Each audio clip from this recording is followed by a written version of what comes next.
Dieu de gloire, Dieu d'Abraham, Dieu d'Isaac, toi qui es le lion de la tribu de Juda, je veux bénir ton nom pour ce moment. Père des nations, nous voulons ouvrir ta parole et nous voulons, à travers Jean le chapitre 2, le verset 13 à 16, comprendre les mystères de cette parole. Je prie que tu viennes parler à ton peuple. Je prie que tu viennes parler à ton fils et à ta fille qui m'écoutent ce matin et que cette parole-là, Seigneur, soit orientation, guérison et délivrance pour cette personne. Béni sois-tu parce que tu le fais. Au nom de Jésus que je prie. Amen. La grâce et la faveur soient sur toi qui perçois le son de ma voix ce matin. Bienvenue à notre dévotion matinale, membre du temps des paroliers. L'intitulé de cette dévotion sera « Maison de trafic ». Alors, comme je l'ai dit au cours de la prière, notre référence sera Jean chapitre 2, versets 13 à 16. La Bible déclare ce qui suit. La Pâque des Juifs était proche et Jésus monta à Jérusalem. Il trouva dans le temple les vendeurs de bœufs, de brebis et de pigeons et les changeurs assis. Ayant fait un fouet avec des cordes, il les chassa tous du temple, ainsi que les brebis et les bœufs. Il dispersa la monnaie des changeurs et renversa les tables.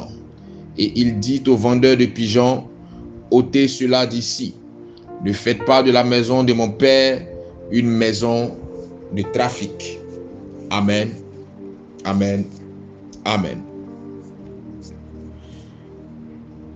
Le concept définitionnel du trafic te fera comprendre que un trafic est un commerce clandestin, immoral et illicite. Vois-tu, ta première maison aux yeux de Dieu, c'est ton corps.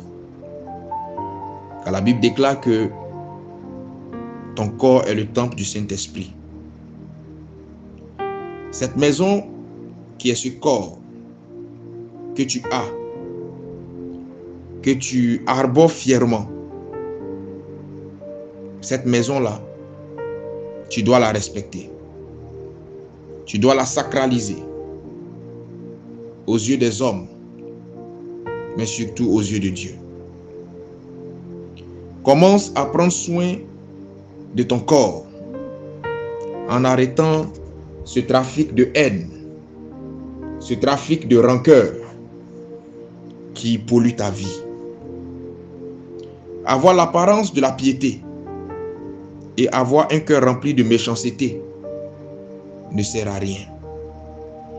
Te plaire dans le péché sexuel et refuser de changer sous prétexte que Dieu aime le pécheur est une erreur. Dieu aime le pécheur, c'est vrai, mais il déteste le péché. C'est une vérité. La deuxième maison aux yeux de Dieu, c'est l'Église.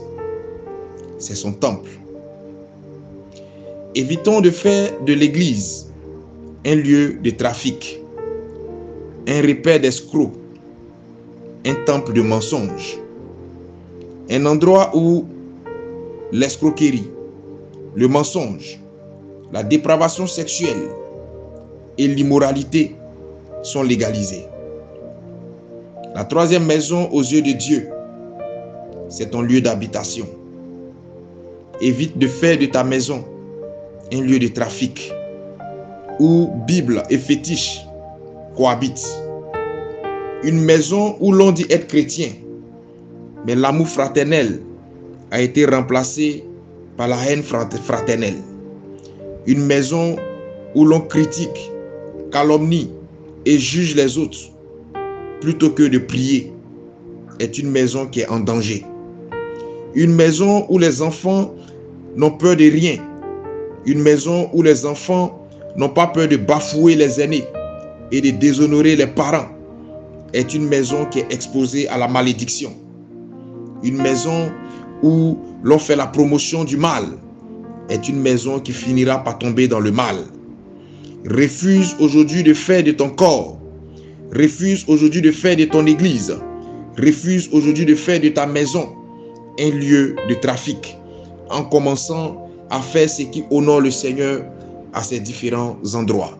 Je prie ce matin que le Seigneur t'aide à dominer sur le péché qui a eu raison de toi.